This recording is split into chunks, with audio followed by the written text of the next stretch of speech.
마태복음 17장 14절부터 27절 한 절씩 교독하시고 마지막 절은 같이 읽겠습니다. 제가 먼저 14절 말씀 읽겠습니다. 그들이 무리에게 이르매 한 사람이 예수께 와서 꿇어 엎드려 이르되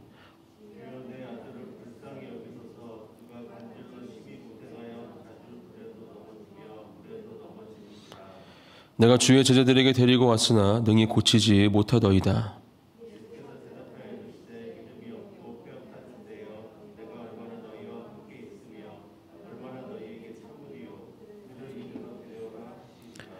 이에 예수께서 꾸짖으시니 귀신이 나가고 아이가 그때부터 나으니라.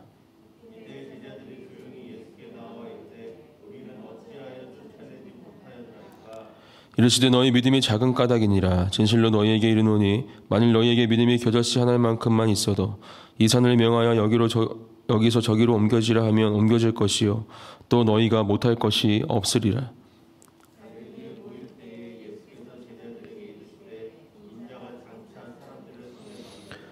죽임을 당하고 제3일에 살아나리라 하시니 제자들이 매우 근심하더라.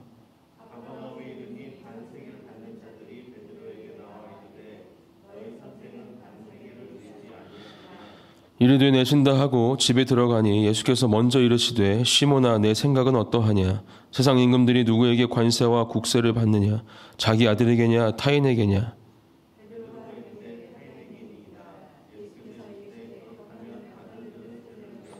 함께 읽겠습니다. 그러나 우리가 그들이 실족하지 않게 하기 위하여 내가 바다에 가서 낚시를 던져 먼저 오르는 고기를 가져 입을 열면 돈 한 세겔을 얻을 것이니 가져다가 나와 너를 위하여 주라 하시니라. 아멘. 어제 본문을 통해서 우리 예수님과 또 수제자라 말할 수 있죠. 베드로, 야고보, 요한 이렇게 세 제자가 예수님의 변화되는 모습, 그 놀라운 모습 가운데 예수님이 참 하나님이시고 하나님이 이 땅에 독생자 아들을 보내주셨고 바로 그분이 예수 그리스도라는 것을 다시 한번 확인하는 시간을 특별히 이 세 제자들은 보고 경험한 내용을 어제 본문을 통해서 함께 우리는 나누었습니다. 오늘 예수님이 그 세 제자들과 함께 산에 계실 때 밑에서는 한 사람이 제자들을 찾아오는 모습이 오늘 본문을 통해 쓰여져 있죠. 이 사람이 이 제자들을 찾아온 이유는 바로 자신의 아들 때문이었습니다. 지금 이 아들이 귀신의 정복을 지금 받고 있는데 상태가 어떤가? 간질이 심하고 또 불에도 넘어지고 물에도 넘어진다. 그리고 평행 본문인 마가복음을 보면 말도 못하는 상태인 것을 우리는 알 수 있습니다. 그만큼 지금 심각한 상태에 이 아들이 빠져 있고 이 아들은 또 아들을 사랑하고 또 예수님을 믿는 마음으로 지금 예수님을 찾아온 것이죠. 하지만 예수님이 아직 밑에 계시지 않기 때문에 이제 이 사람은 제자들을 먼저 만나게 되고 이 제자들에게 부탁하게 됩니다. 예수님이 안 계시니까 그럼 예수님의 제자들인 당신들이 내 아들을 좀 고쳐주시오 이렇게 부탁을 하게 되는 것이죠. 하지만 이 제자들은 이 아들을 고치지 못합니다. 그리고 마침 그러한 때 예수님께서 내려오셔서 지금 이 상황을 만나게 되신 것이죠. 그리고 이 아들을 또 그렇게 어쩌하지 못하고 있는 제자들을 또 안타까움 속에 슬픔 속에 빠져있는 이 아들과 또 무리들을 만나게 되신 것입니다. 17절 말씀 예수께서 대답하여 이르시되 믿음이 없고 패약한 세대여 내가 얼마나 너희와 함께 있으며 얼마나 너희에게 참으리요 그를 이리로 데려오라 하시니라. 예수님이 이러한 상황 가운데에서 믿음이 없고 패약한 세대라 이렇게 꾸짖고 계십니다. 믿음이 없는 사람이 누구일까? 오늘 아들을 데리고 온 아버지일까요? 아니면 지금 고통 가운데 있는 아들일까요? 아니면 제자들에게 말씀하시는 걸까요? 다 아닌 것 같습니다. 일단 아버지는 예수님을 믿었기 때문에 지금 예수님께 아들을 데리고 왔겠죠. 그렇지 않으면 찾아오지도 않았을 것입니다. 이 아들은 지금 그렇게 믿음을 논한 상태가 아닙니다. 지금 고통 가운데 있기 때문이죠. 제자들 20절 말씀해 보면 왜 19절에서 제자들이 우리들은 쫓아내지 못하였습니까? 예수님께서 물었을 때 너희 믿음이 작은 까닭이다 이렇게 말씀하고 계시거든요. 이것은 원어를 살펴보면 믿음이 없다라는 뜻과는 다른 표현입니다. 그리고 이렇게 이 표현이 쓰인 본문은 마태복음 이 본문밖에 없다는 것을 우리가 또한 알 수 있죠. 그렇기 때문에 믿음이 없다, 믿음이 없고 패역한 세대요. 이렇게 예수님께서 꾸짖으신 대상은 아마 이곳에 함께 있던 무리들, 예수님을 믿고 있지 않던 계속해서 그 현장을 보고 예수님과 함께하고 있지만 그것을 그냥 단순한 사건으로 여기고 있는 그들, 예수님을 온전히 하나님의 아들로 보고 있지 못한 그들을 향해서 꾸짖으시는 예수님의 음성이라 우리는 생각해야 할 것입니다. 그리고 예수님은 그 아이에게 꾸짖으시고 그 귀신을 쫓아내보내시고 아이를 고쳐주십니다. 우리는 이 본문을 통해서 우리의 믿음을 살펴보아야 합니다. 예수님은 제자들에게 너희 믿음이 작은 까닭이니라 이렇게 말씀하시면서 겨자씨 한 알에 대한 말씀을 해주고 계십니다. 겨자씨 한 알만한 믿음이 있어도 이 산을 명하여 여기서 저기로 옮겨지라 하면 옮겨질 것이고 또 너희가 못할 것이 없다 이렇게 말씀해주고 계시죠. 제자들에게 예수님께서는 계속해서 말씀해주고 계십니다. 저번에 말씀을 나누는 가운데에도 말씀을 드렸지만 제자들은 그렇게 예수님과 함께한 그 3년의 시간 동안 그 믿음이 그렇게 옆에 있었다고 또 예수님과 함께 살았다고 생각할 때 가질 수 있는 믿음만큼은 가지지 않았다는 것을 우리는 분명히 알고 있습니다. 예수님이 십자가에 달려 돌아갔을 때도 마찬가지였죠. 다 예수님을 떠났고 베드로는 심지어 3번이나 예수님을 부인하는 모습을 보여주는 것이 바로 제자들의 믿음의 실상입니다. 오늘도 이 제자들의 믿음이 거짓말 없이 다 그렇게 지금 예수님께 보여지고 있는 것이 이어지는 십자가 순환 예고의 두 번째 예고를 통해서 우리가 알 수 있는 부분입니다. 22절 말씀 갈릴리에 모일 때에 예수께서 제자들에게 이르시되 인자가 장차 사람들에 넘겨져 죽임을 당하고 제3일에 살아나리라 하시니 제자들이 매우 근심하더라. 숨길 수가 없는 것이죠. 또 지금 제자들의 믿음 그대로 이 제자들의 심리 상태가 보여지고 있는 것입니다. 어제의 본문을 통해서 말씀하신 첫 번째 순환 예고, 분명히 그때에도 예수님은 죽으셨다가 다시 살아나신다 말씀하셨습니다. 그리고 오늘도 죽임을 당하고 제3일에 살아나리라 하시니 말씀하시는 가운데 제자들이 보여준 심리의 상태는 근심하다였습니다. 이 예수님의 말씀을 온전히 이들이 믿었다면 예수님이 말씀하시는 이 겨자씨만한 그 작은 믿음이라도 예수님께서 제자들에게 원하신 그 믿음이 제자들에게 있었더라면 제자들은 근심하는 것이 아니라 소망을 품고 있었겠죠. 또 기대감을 가지고 기다리고 있었겠죠. 물론 고통 가운데 죽으시는 것이 안타까운 일이었겠지만 그것을 뛰어넘어서 다시 살아나신다라는 예수님의 말씀을 온전히 믿었다면 예수님의 제자였던 이 제자들의 지금 이 심리의 상태는 분명히 달랐을 것입니다. 이것이 바로 우리가 가져야 할 믿음이라고 저는 생각합니다. 우리가 가져야 할 믿음, 그 어떤 믿음보다도 우리는 그 십자가의 사랑, 십자가의 죽음, 또 그 가운데에서 다시 살아나셔서 부활하신 그 예수님을 온전히 믿고 우리 또한 그렇게 이 땅 가운데에서 살아가야 함을, 우리 또한 그렇게 다시 부활할 사람들임을 믿고 이 땅을 살아가야 한다라는 것이죠. 그렇게 살아갈 때 오늘 제자들에게도 말씀하신 것처럼 못할 것이 없다. 이 산이 이 산을 명하여서 여기로 저기로 옮겨지라 하면 옮겨질 것이다. 이 모든 예수님의 말씀들이 바로 우리들의, 저와 여러분들의 말씀이 되는 것입니다. 또 그러한 능력이 되는 것이죠. 제자들은 분명히 예수님의 권능을 받고 이미 그 권능을 이 땅 가운데에서 보여주었습니다. 실제로 귀신들을 쫓아내고 또 병자들을 고쳤던 사람들이죠. 하지만 그 믿음이 또 그 권능이 계속되어지는 못하는 것이 바로 오늘 본문을 통해 확인할 수 있는 제자들의 삶이었습니다. 하지만 저와 여러분들은 분명히 달라야 합니다. 우리들은 매일매일 그렇게 다시 한번 주님 앞에 우리의 믿음을 새롭게 하며 말씀 가운데 또 기도하는 가운데 함께 예배하는 가운데 놀라운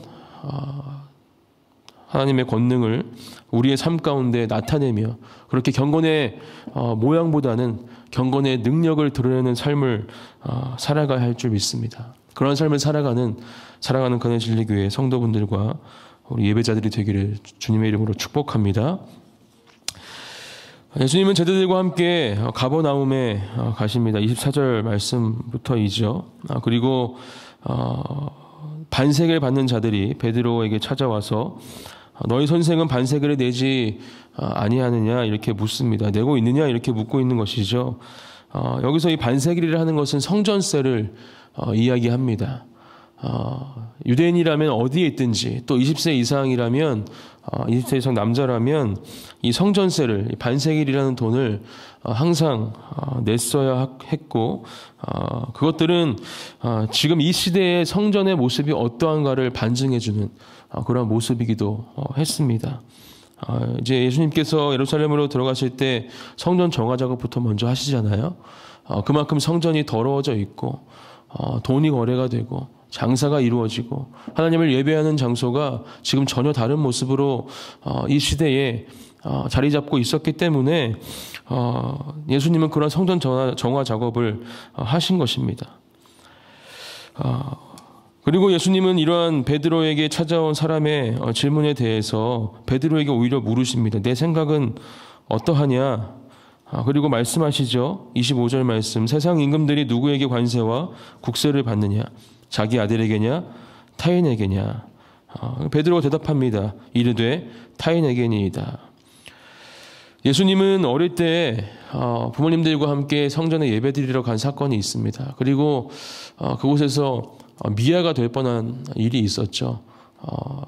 꽤 부모님께서 마리아와 요셉이 가다가 예수님이 없는 것을 깨닫고 다시 이제 성전으로 들어갔는데 거기서 왜 여기 계시냐? 큰일 날 뻔했다. 뭐 이런 이야기를 하니까 예수님께서는 내가 아버지의 집에 있는 것이 무엇이 문제입니까? 이렇게 대답을 하시죠. 네, 아버지의 집이라고 표현을 하고 있습니다. 또 다른 성경 본문에 보면 예수님 자체를 성전이라고 말씀하시기도 하시죠. 자, 그렇다면 오늘 이 반세계를 내는 사람의 예수님은 포함될 수가 없습니다. 성전세를 내지 않아도 될 존재가 바로 예수님 그 자체라는 것이죠. 하지만 예수님은 분명한 이유를 들어서 그 성전세를 내라고 하십니다. 27절 말씀. 그러나 우리가 그들이 실족하지 않게 하기 위하여 이렇게 이야기를 하시죠. 그리고 놀라운 방법, 신기한 방법으로 이 성전세를 내시는데 물고기를 건져서 그 입을 열면 그 돈이 있다 이렇게 이야기하시면서 이렇게 따지고 보면 예수님께서 직접 내신 것은 아니신 게 되죠. 네. 결국 그 돈을 내시게 되지만 그 이유는 그들이 실족하지 않게 하기 위해서다. 여기서 또 우리가 가져야 할 믿음의 모습을 한 가지 더 발견할 수 있습니다.